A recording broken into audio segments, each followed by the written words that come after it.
Logan! Logan, buhay ka pa ba? Buhay ka pa ba, Logan? Buhay pa si Logan, pero malungkot siya. Hindi naman malungkot na malungkot, no? Nang aasar pa rin siya ng mga aso sa labas. Pero wala pa kasing kapalit si Daphne, yung aking Belgian Malinois dito na binalik sa Manalo K9. Few days ago, no, maraming mga nag-react sa video na yon. Sabi nila, nag-aso ka pa! At pinamimigay mo lang pala yung aso mo, or wala daw akong awa dahil daw yung aso daw na sanay daw sa pamilya dito, parang pinamimigay daw, kawawa naman daw yung aso, ang lungkot-lungkot nung pag-alis dito. Nihila kasi ni Clarence, yung isa sa mga dog trainers natin, papunta doon sa sasakyan last time. Yung aso po na yon, hindi naman po natin pinamigay. Si Daphne po ay aso pa rin ng Manalo K9. Nilagay ko lang doon sa mga kennels na yun kasi guys, alam nyo, kailangan maging considerate din tayo sa mga kapitbahay. Ito naman yun, no? Kaya ako po pinabalik si Daphne doon sa Manalo K9. Akin ba rin yung Manalo K9? Ayan, oh. Manalo K9. Akin po yun. Abel Manalo po ang pangalan ko. Doc Abel Manalo. Ako po isang veterinaryo. Meron ako mga dinadalang mga aso mula doon, papunta dito. Meron din ako mga asong mula dito, binabalik ko doon. At magaganda naman ng mga pag-aalaga natin doon. Maganda naman ang pag-aalaga natin doon. Ng mga kennel attendants natin, mga trainers natin. Meron tayong 5 or 6 na full-time trainers na nag-aalaga ng mga aso doon sa Manalo K9. Of course, si Logan, di ko lalagay doon kasi talagang maaasahan ko yan nagwardya dito. Kita nyo, iba, mahusay na gwardya. Tulog.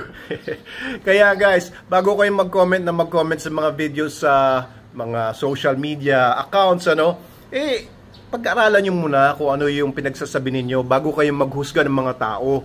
Diba yung mga naghusga sa akin, wala daw akong puso, no? Ang sama ko daw, nag-alaga pa daw ako, hindi na daw dapat ako mag-alaga ng mga aso. Kung ipamimigay ko lang yung aso, hindi ko pinamigay. Ulitin ko, ang Manalo K9, akin po ito, okay? Nandun lang po yun sa may Binangonan, nandito po ako sa Angono. Ito po ay residential area kasi, no? Yung Manalo K9, 15 hectares yun. Kaya malawak na malawak ang facilities natin doon. Dito sa atin, ito lang ang takbuhan nila ng mga aso ko. Ayan nga pala, may pinapa-repair kasi kami dyan sa baba na drainage. Ayan, mga bag ng SDN yan, pero ang laman yan ay mga panambak. Anyway, ang sinasabi ko lang, maging considerate din tayo sa mga kapitbahay natin. Tandaan ninyo, kapag ka nakatira ka sa isang residential area, tapos may mga kapitbahay ka, maging considerate po tayo. Kapag kayo mga aso natin maingay sa gabi, patahimikin nyo po. Kung hindi nyo kayang patahimikin, ilagay nyo sa ibang lugar para hindi po kayo makaperwisyo. Alam nyo po, may kaso po yan kapag yung aso ninyo ay nakakaperwisyo ng kapitbahay. Alam nyo, yung nakakatakot na aso, nakakawala, na tumatay sa mga kapitbahay ninyo, tumatay sa kalsada, kumakalkal ng basura. Pwede po kayong kasuhan ng mga kapitbahay nyo ng vexation kasi naguguluhan sila or littering kasi o makakagat pa yung aso ninyo. Pwede po kayong kasuhan ng mga kapitbahay ninyo. So ayoko naman mangyari yun, kaya ako po nilagay si Daphne doon sa kennels natin. Nalagaan po siya mabuti doon. Actually, siguro mga 2-3 buwan pa lang naman si Daphne dito. Doon po siya lumaki. Doon siya pinanganak hanggang doon siya lumaki. Hindi ko po siya ibebenta kasi po ibibreed po natin siya at saka iti-train sa Manalo K9. Yung mga kapatid niya, hindi ko binenta rin eh. Although yung kaibigan ko kasi Sir Raul Season ay naghahanap talaga ng mahuhusay na mga aso, kaya naibenta ko sa kanya yung 2 piraso, 2 kapatid ni Daphne na babae din.